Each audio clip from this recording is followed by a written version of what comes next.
Welcome in, everybody. This is basketball. It's by association. It's BBA, baby. My name is Arky, Shea, someone who has not been on this podcast, I think, in 2 years. But I am joined by Joel C. Cortez, who is hanging out over there in the box if you're watching on the old YouTube. If not, just enjoy where you're listening on the platforms right now. Joel, I think at some point I'm going to give you a chance to speak, but I don't know if it's now. Joel, I want to tell everybody about my tomato plants, which I do not have, but I would like to talk about. That's why you've been gone for so many weeks. You've been growing freaking tomatoes. Frankly, it'd be better if I knew if this is a season for them to be able to make that joke. I'm not sure. Please tell me you have like a giant sun hat that you wear while out in the garden. Just a big floppy old sun hat. I have a bucket hat though. I do have one of those. I've only recently, like within the last year, gotten that bucket hat, but I do a fair amount of yard work. And I'm not one of those like my lawn's got to look perfect kind of thing. But yeah, I kind of keep most of the weeds out and stuff. I got a pretty nice, pretty young. What do you call those trees? The big flowy branches. You see, weeping willow. Yeah, we have a willow tree, right? Yeah. And we killed one before when we planted it. So I've been much more diligent about this one, and it's going to survive. It's been around for like three years now. But it's my baby. Like I've made sure this one survived in the Alabama clay. So we're good, buddy. We're good. I was going to say the Alabama sun is quite hot, so the bucket hat probably a good idea. Yeah. So I'm going to need people to like send us some money for the water bills. A lot of water, a lot of outgoing water. Joe, I have some questions. Speaking of bills, when is the bill going to be due on Kyrie Irving? Because I know this has been a hot topic for obvious reason, but what I can't understand, Joel, is how the National Basketball Association, which is full of people who want equitable treatment for all kinds of genders and races and colors and creeds. Why has everyone been so quiet with the Kyrie stuff? Well, I don't know if we got an answer for it. I'm just wondering. I'm going to set aside the fact that this is episode 125 and we're going to name it for a player. We'll do that in a little bit. So teaser to everybody. Let's talk about Kyrie. This is a good question. I have not watched the film to which he was alluding to, given or read the book, given the background behind it and the fact that it was touching on African-American issues. I think there probably is some overlap in this, and from what,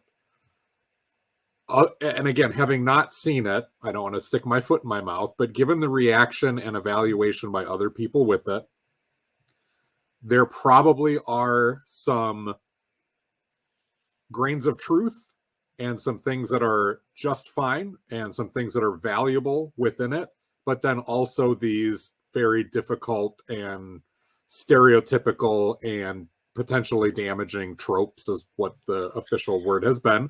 So just as I'm kind of dancing around the issue, I think a lot of other people who probably have, including fellow players and coaches and people within the league who have not watched or read this, or if they have gone,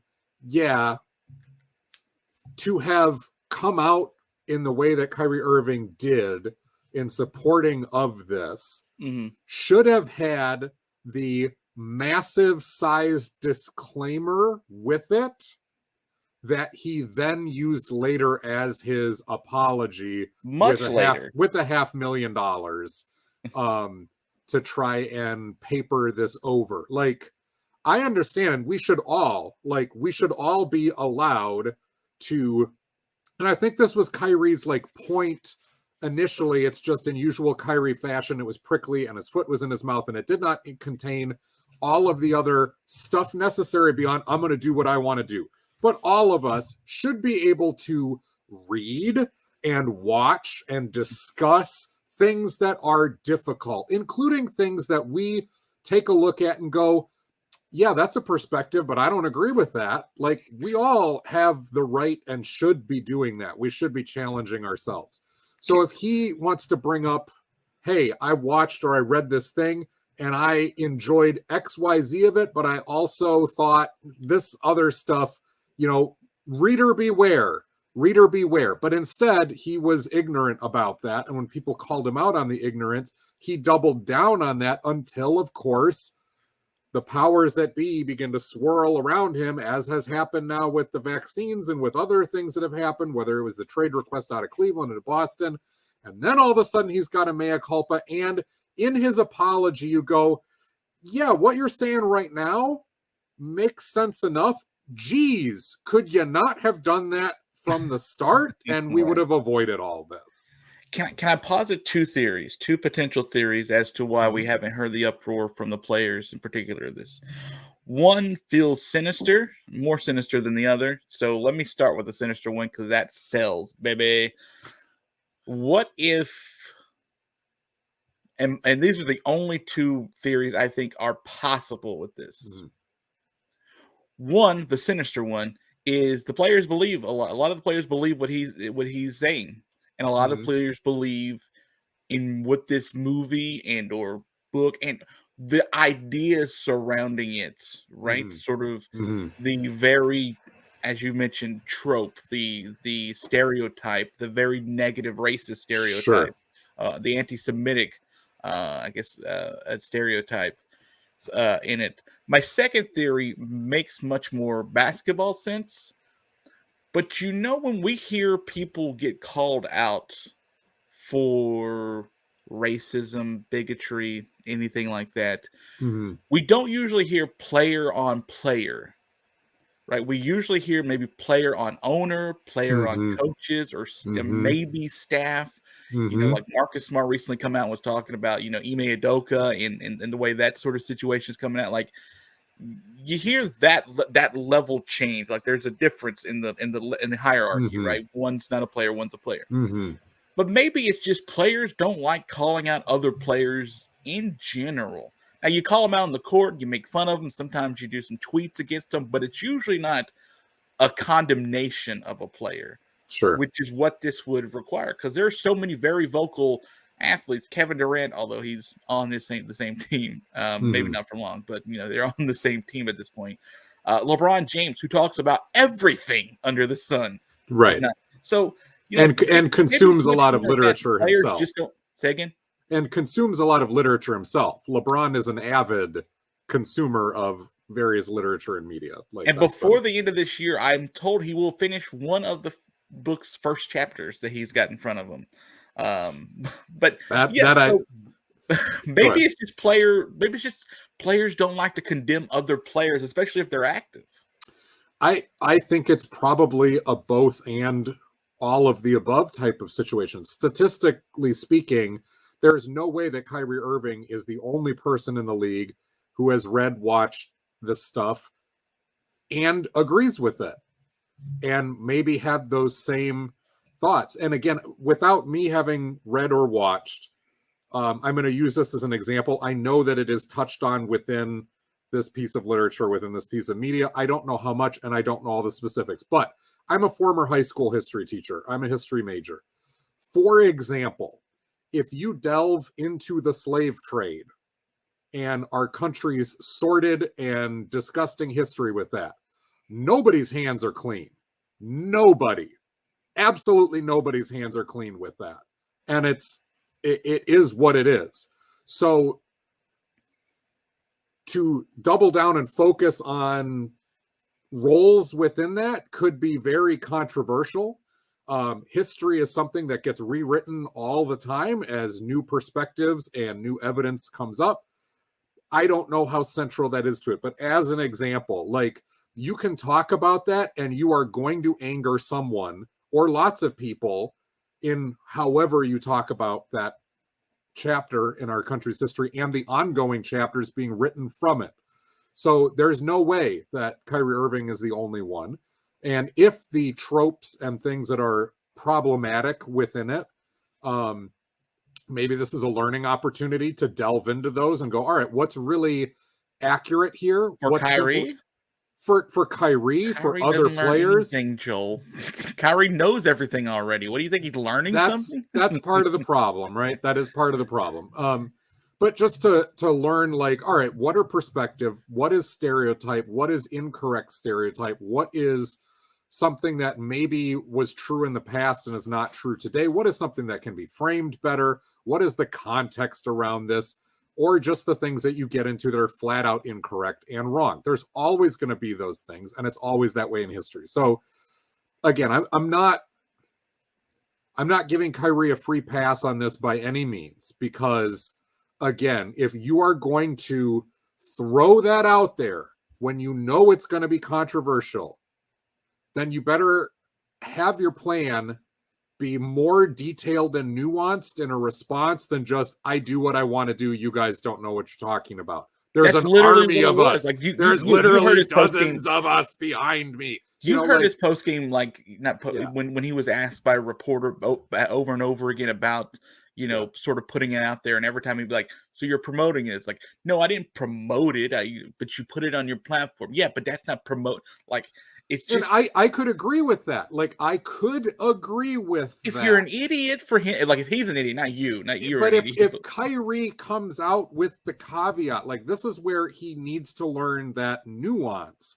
You can put that up on your platform with the caveat that says, hey, I'm not necessarily promoting this. I thought it was an interesting read or an interesting watch. There's stuff in here that I don't agree with. There's stuff in here that I know I need to learn more about.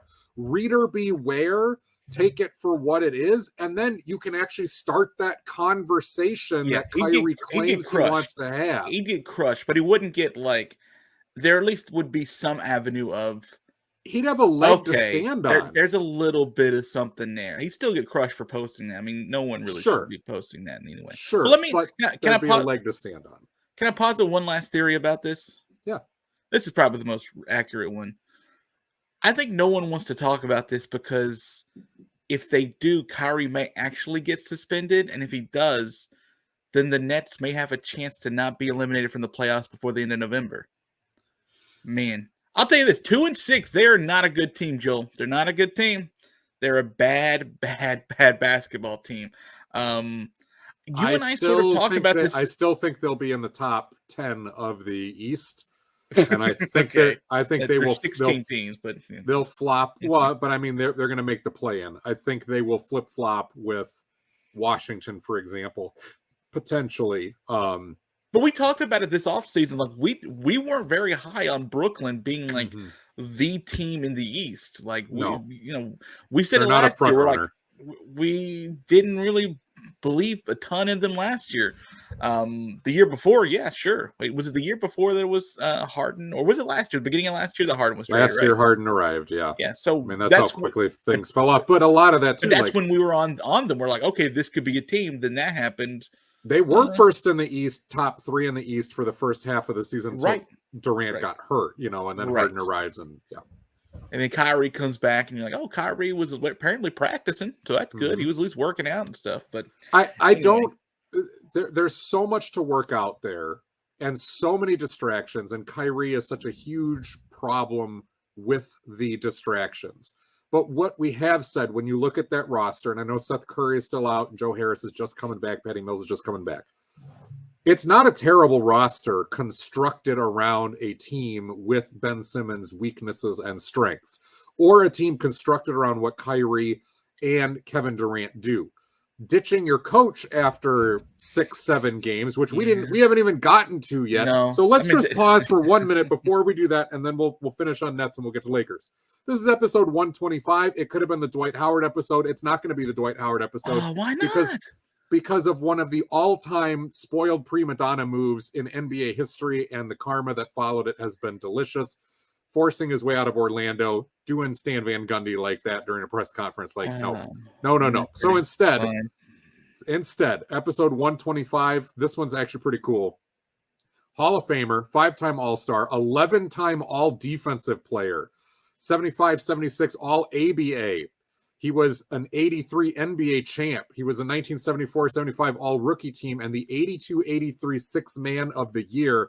A guy who averaged a steal and a half and a block and a half per game in his career.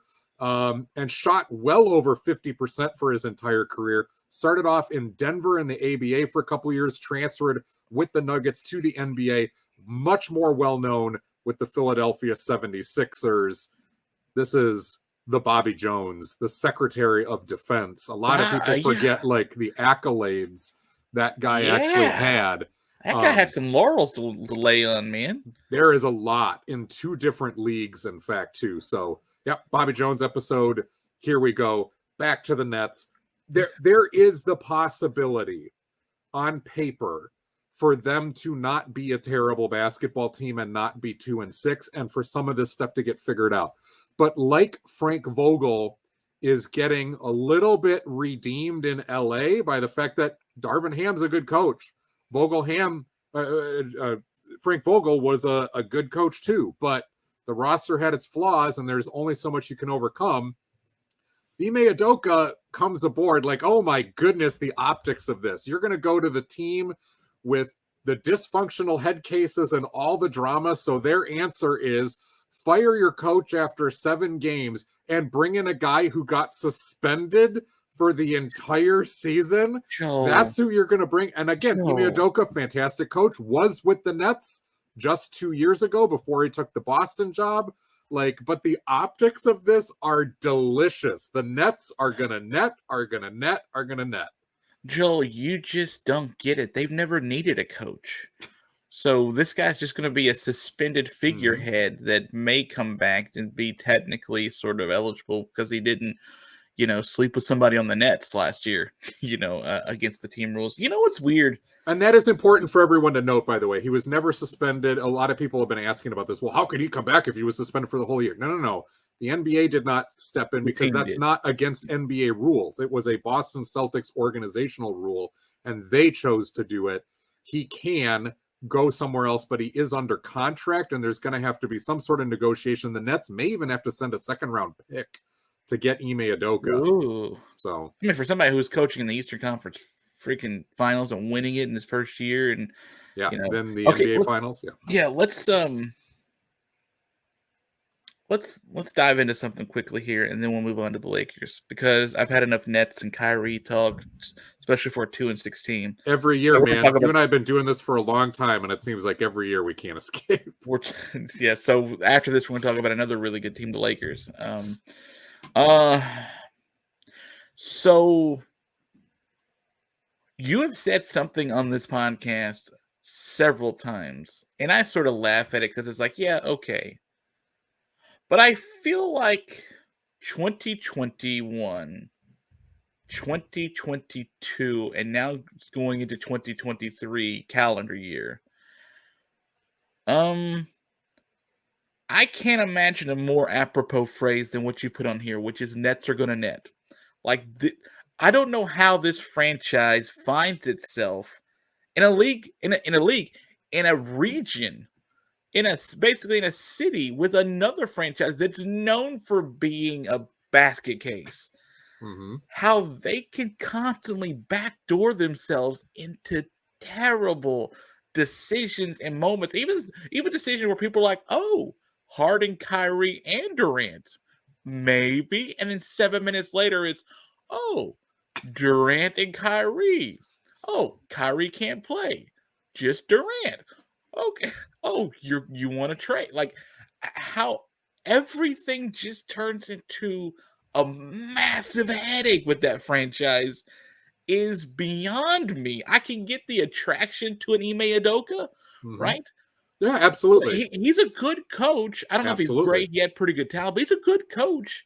Is he good enough to withstand all of this current baggage and bring his own on board? I will say this. He will have far more coaching experience than Steve Nash did in taking the job, but that's a sign of the Nets' dysfunction and their poor judgment that they're like, hey, we're going to hand it over to Nash, who has all this experience as a player and a lot of like capabilities that are going to translate to being a good coach someday, but he should have cut his teeth somewhere else at a lower level, even as an assistant, before coming on with this. Ime Udoka's done that already. I'll give him that at least. Here's the thing about the Nets. Here's the thing. Like, this is the franchise throughout their history. I was just talking to somebody about this the other day. They've gone through different ownership groups. They've gone through tons of different coaches, different eras. You go back to them in the 70s, it's dysfunction. You can get into the John Calipari teams and the disaster there. Derek Coleman, Kenny Anderson. You can get into the Darren Williams and Kevin Garnett, Paul Pierce, Brooke Lopez fiasco, Joe Johnson, and all that. This iteration, they have had talented players throughout their history. They have had head cases littering the roster, tons of weird decisions.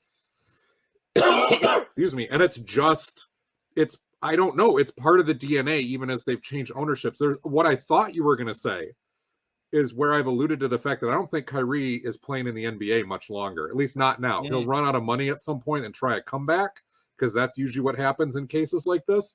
But I don't think he's long for the NBA at this point, because he re-upped on his deal. There's no way the Nets bring him back now. There's no way.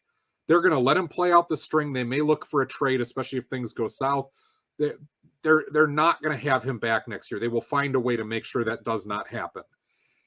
And who is picking him up?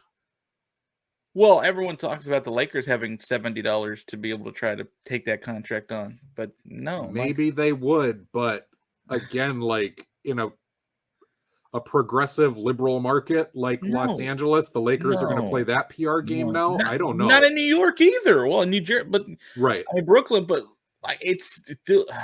That's why I don't think he's long for that place. But the one place he could have gone is not really going to work. Yeah, but no young team is going to want him there. No playoff team is going to want that distraction, especially because he's going to demand to get paid for his talent, which is considerable. He is a considerable talent, but with all the baggage, he's worth 30 cents on the dollar. Like, so the prices aren't going to match up. There is a strong likelihood that Kyrie's not in the league next year. You know what I think? I don't think you're wrong there. And I think it's you make a deal with who you make a deal with, right?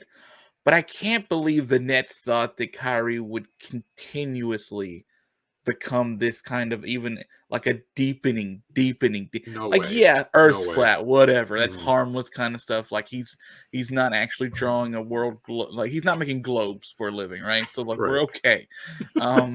But like some world's worst globe maker. World's best map maker. He's not a cartographer. Let's just put it that way. Unless we keep everything flat right on the page, then maybe we got a chance here. I think it keeps turning into like conspiracy theory stuff, which the Earth is flat is kind of one of those. But it's it's like, did we land on the moon? Like, yeah, who cares what he thinks about this, right? Right. But when you have such a platform and you're so like he's a VP of the Players Association, right? That's like, where it's really a killer. It's really a killer. He's a smart dude in a lot of ways, just not in the ways that you usually need or want. Okay. All right, fair enough. And like, yeah, the absolute distraction here is no longer worth it. You're right that there's no way the Nets could have foreseen any of that coming. They knew that it was possible, that he was capable of distraction, but it's only gotten worse. And he has not shown the ability to know how to put caveats on stuff. He's not shown the ability to filter himself or to handle a situation when somebody pushes back to humbly respond and go, yeah, I might not know everything about this. I'm glad you brought that up. I got to look into that more. I'll get back to you. Let's talk about that more. Like, there are so many ways to diffuse this. And even though it may not take off all the heat, to at least like make it seem like you're invested in actually learning and using that platform. Like, use those tweets. He talks about, I'm not for hate against any group. I want to spread love, all that. Okay, keep doing that. Keep it right there. Keep locked in on that message. That's great. Do that. Don't Stop do this the other messaging. Yeah. Like, I want to spread love. Let me bring your attention, if you did not know about this very anti-Semitic movie, let me bring attention to it, which is the opposite of love. Okay, so that team sucks, and Kyrie sucks. But Yeah. if you've listened to this podcast for any length and breadth of time, Joel defends Kyrie at every turn, and I hate him. So, and that's fine. Let's go to a team we love, the Los Angeles Lakers, who are great this year. We did not see this coming. The Lakers they're 2-5, okay, but they're ramping up, Joel. That's the 2-game winning streak, baby. They're ramping up. That's the thing. They were winless. You understand? At one point, they had 0 wins. And in fact, I told you via text message, I refuse to pay my fantasy dues until they won a game. They have won a game and have subsequently paid, but it took a Shea while. Stuck to his word. It took a while, and I did eventually pay. But Joel, I don't think anybody thought this thing was going to go well with the Lakers this year and thought this would be a good team. I picked them to make the playoffs. I picked them to finish ahead of Phoenix.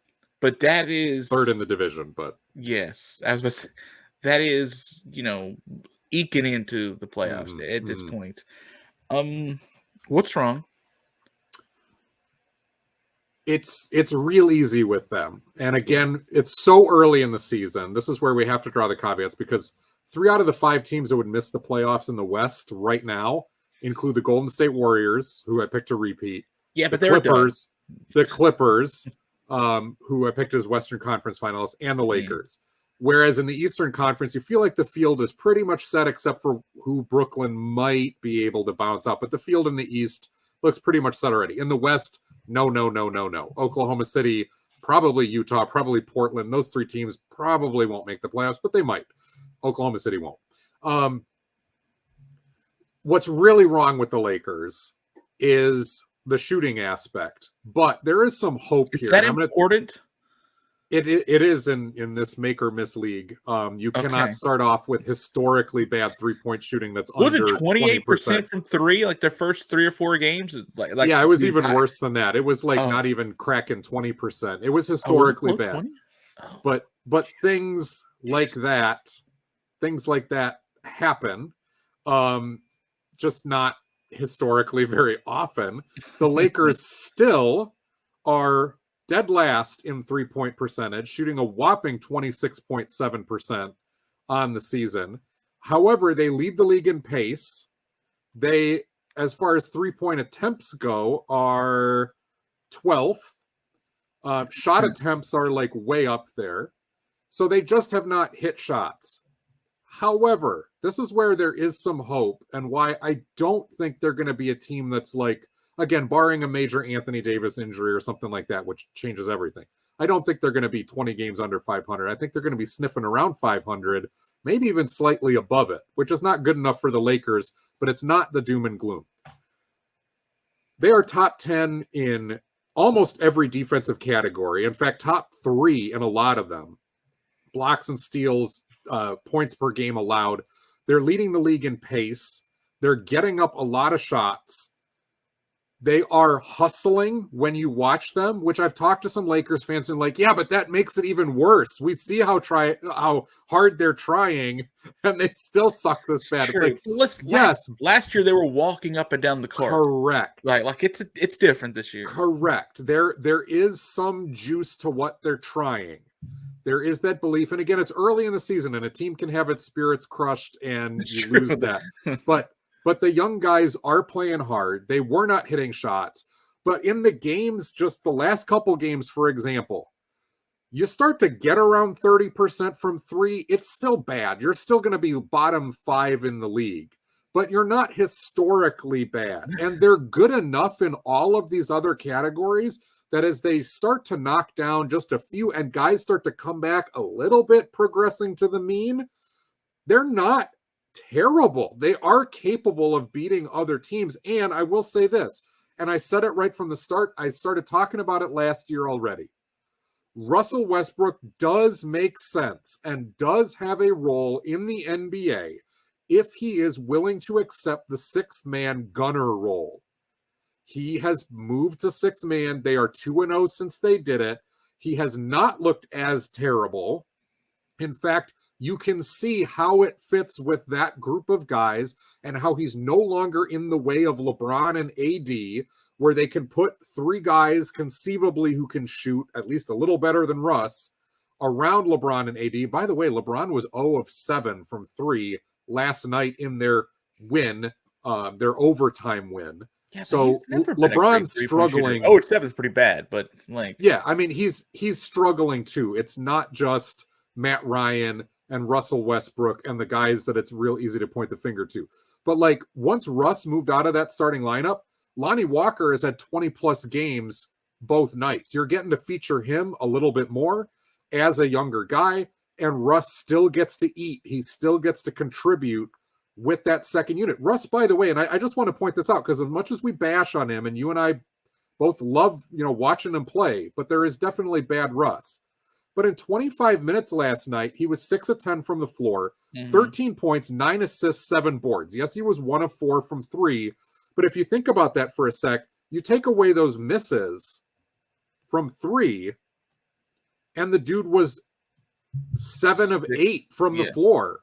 So, like, this can work a lot better than it started. And they beat a really decent team in the Pelicans. Now, again, the Pelicans didn't have Herb Jones, didn't have Brandon Ingram, and it took overtime.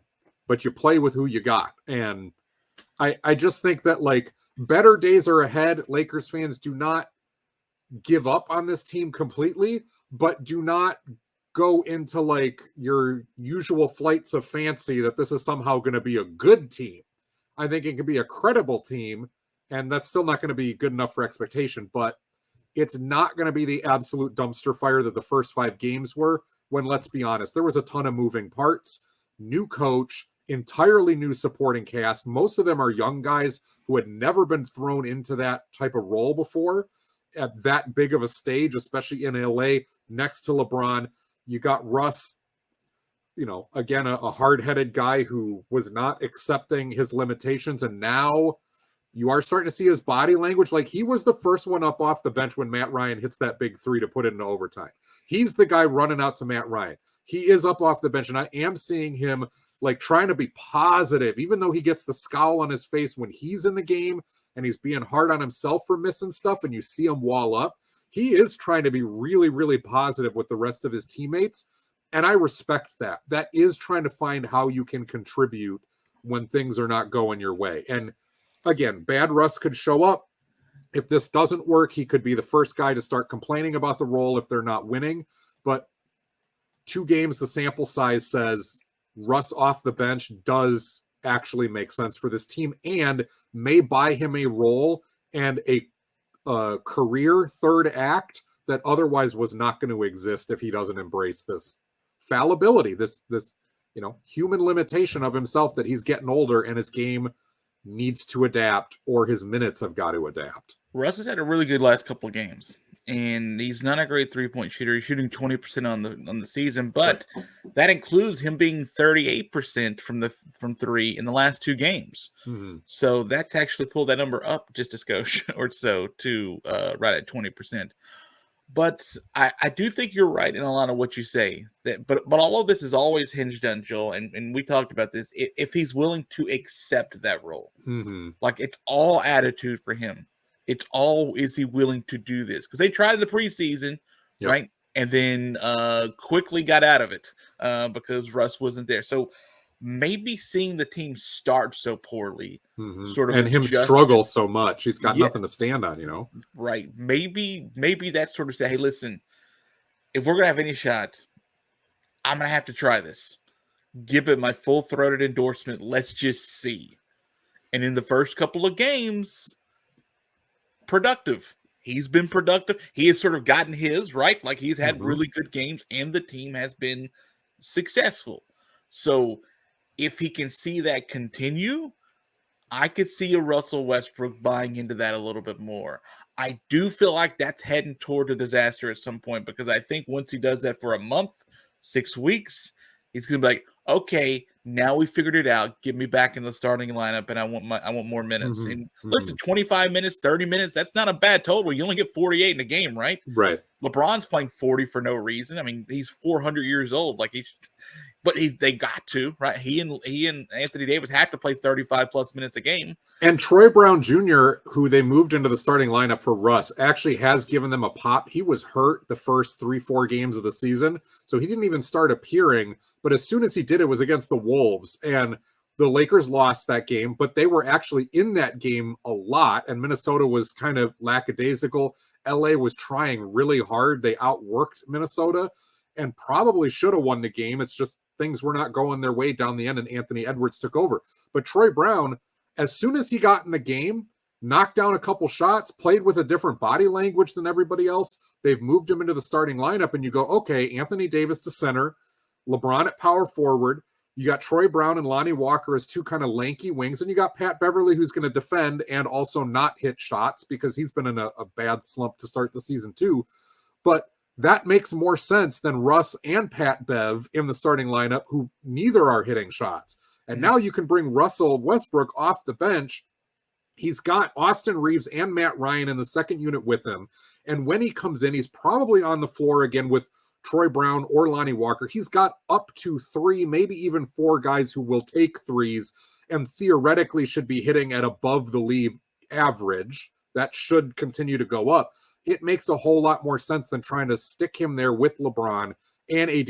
The place I get concerned is not if this works and Russ goes, oh, I feel confident, give me my starting job back. I think if they're winning and he's coming off the bench and he's got his confidence, he may go to Darvin Ham and be like, look, I want more minutes, but I don't think he'd demand to be a starter. Where I see the problem is if AD goes down for a long period of time, now what do you do?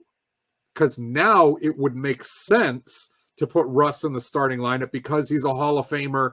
He's a starting caliber guy, sort of, but you don't have a replacement for AD. So you put another one of your, replacement level bench players in and you keep Russ coming off the bench. I could see him chafing at that if the opportunity is there and he feels like he can contribute. The last thing I'm going to say on the Lakers, and this is where, I kind of gave Frank Vogel an out when we started with this and said Darvin Ham's got the same problems that Vogel would have, but Frank Vogel was not a former NBA player. And I think that was and is a limitation sometimes for certain coaches, especially when you're dealing with a really accomplished star like Russell Westbrook and you're trying to sell them on a message. And it's like, yeah, Frank Vogel's been around the block. He had some really good Indiana teams. He won a championship with the Lakers. You're going to listen, but it's not going to have the same amount of weight when Darvin Ham, a former player, can sit you down and be like, look, I came off the bench for most of my career. I was a star in college. And I know this sucks, but look, the message that he said he gave Russ, like, you got to trust me that I am here to try and put you in the position to succeed. I want you to do well. I got your back.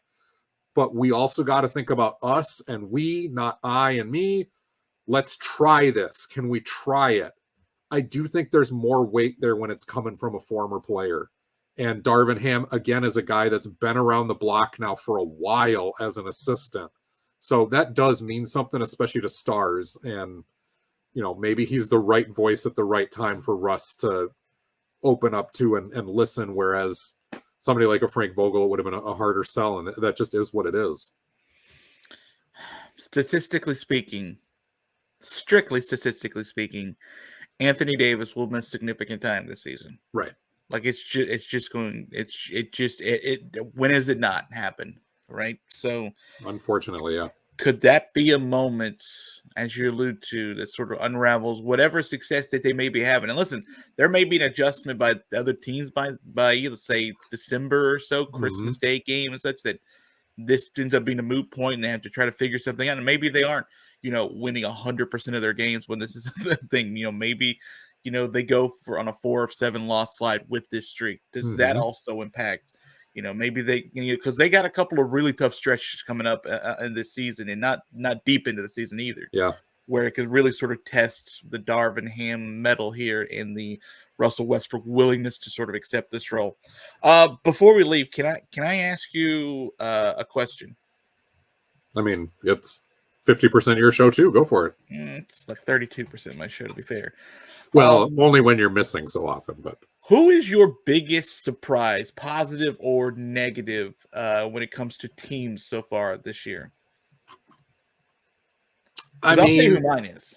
Is it too stereotypical to say Utah? I mean, that's a team I that mean, if we. that goes really serious, no. I'll listen. I did Utah pick them. cleaned house, and now they're third in the West. I mean, I have to look. Yeah, and it's not sustainable. They're going to be maybe a play-in team, and I've said this before. Danny Ainge may want to blow it up even further. That would be great, wouldn't it? Oh, he will if that's the route they want to go. What is going on? Right now, they're just figuring out who they want to keep, and they're going to part out the rest for picks. They will do that. They're going to kneecap this team or attempt to, major league style.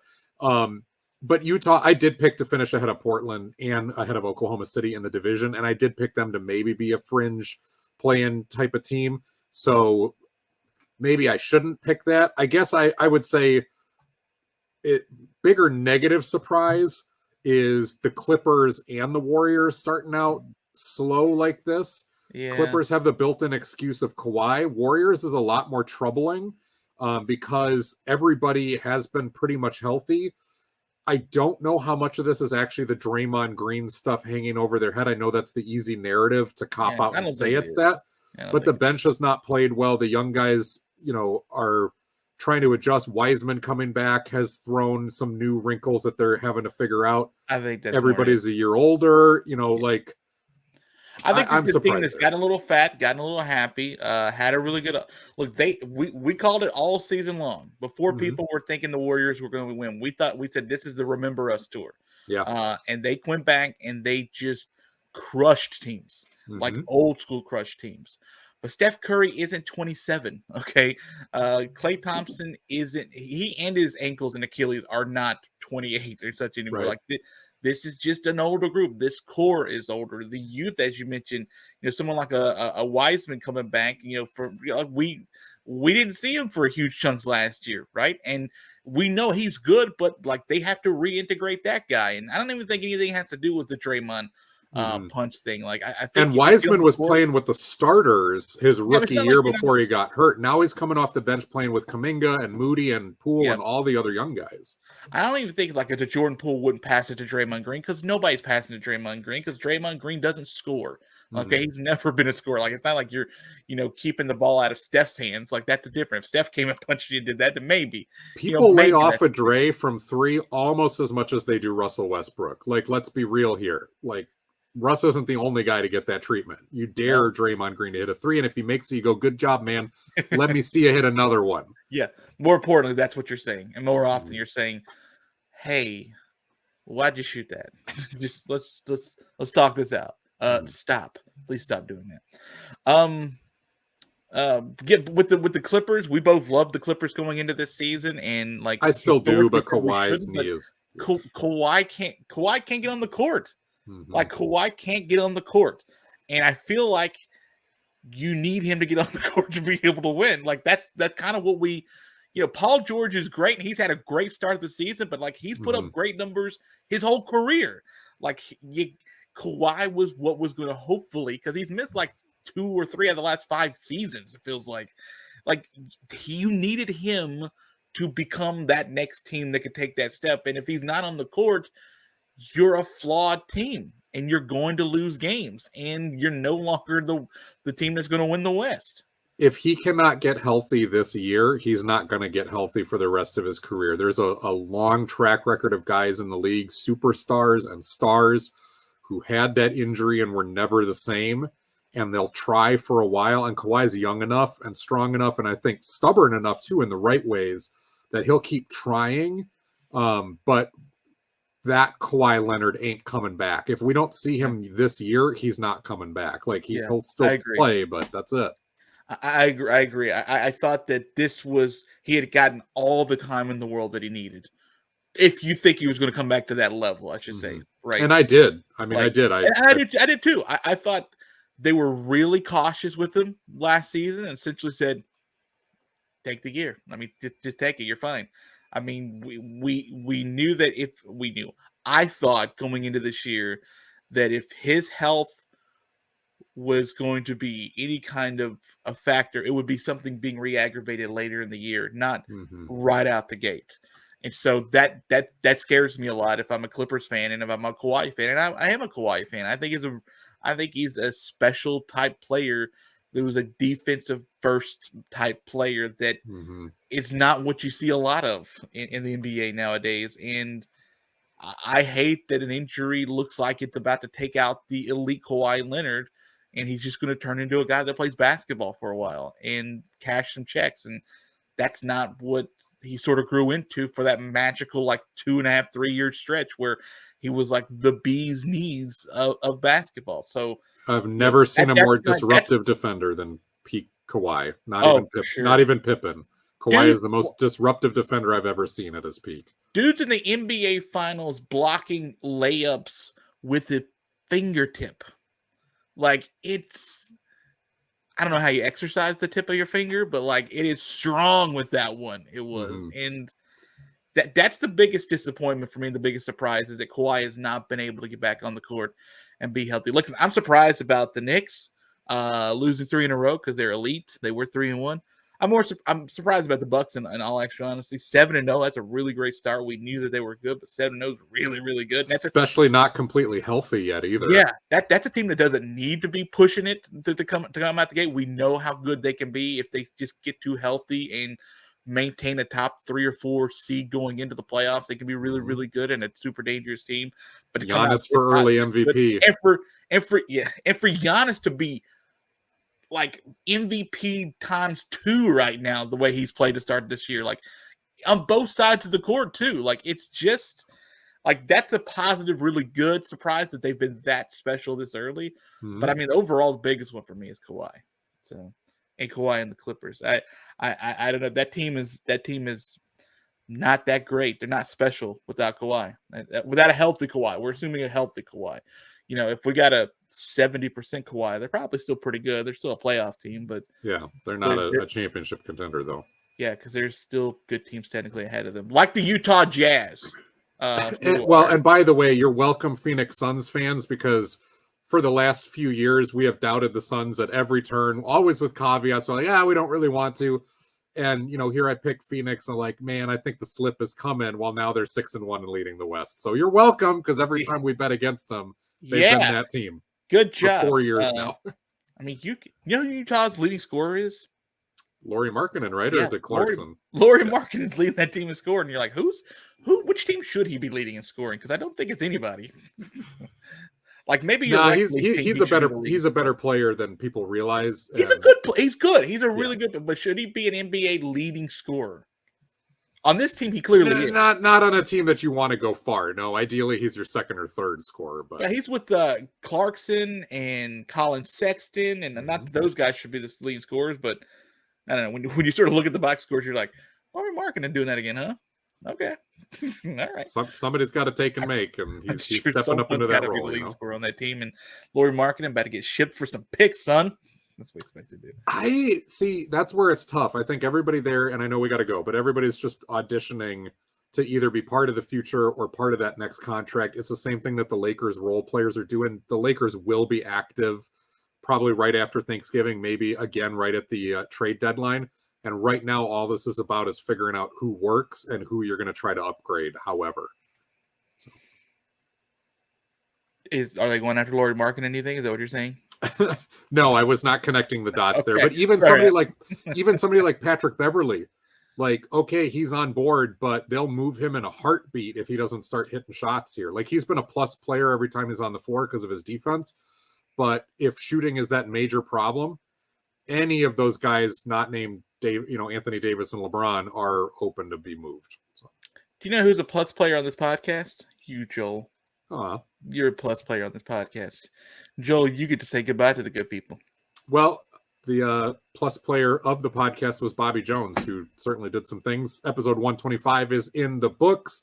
Find us on YouTube for the video version. Like, share, subscribe over there if you want the audio only. Spreaker, Spotify, iTunes, wherever you get your podcasts. It was nice talking to you again, Arky, Shea. We should really do this sometime. We should. Let's schedule one for around Christmas. How's that?